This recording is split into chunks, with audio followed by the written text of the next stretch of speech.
For today's video ay tuturo ko sa inyo kung paano tugtugin ang kantang Kay Tagal Kitang Hinintay by Sponge Cola. So para sa ating verse, ang mga chords na gagamitin natin dito ay E, G sharp minor, C sharp minor, B, A, E, C sharp minor, at B. So, bali, play lang natin siya ng 2 times. Para naman sa strumming pattern niya ay ganito. Down, down, up, down, down, down, up. Play natin yung verse. Hawakan mo ang aking kamay.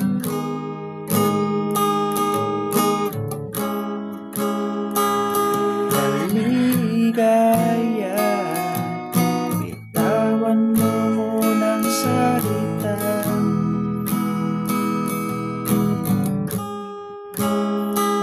Sa lupa, tapos na ang paghihintay.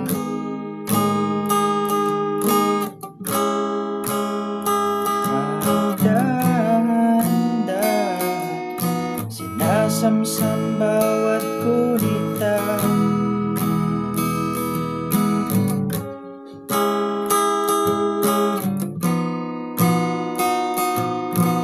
Proceed na tayo sa refrain. So, ang mga chords na gagamitin natin dito ay A, B. So, bali, play lang natin siya ng 2 times. So, same pa rin yung kanyang strumming pattern, kaya ngayon, play na natin yung refrain. Ligaya na sa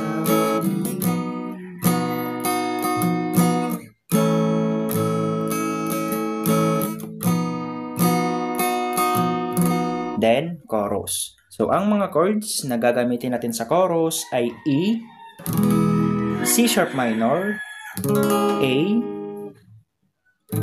B, C sharp minor, E, A, at B. Kaya ngayon, play na natin yung chorus.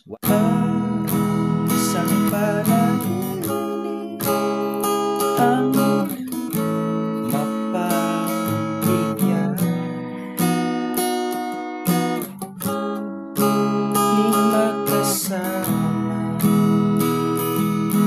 dati ay baliwala. So, ganun lang tugtugin ang kantang Kay Tagal Kitang Hinintay. Maraming salamat po sa panonood and enjoy!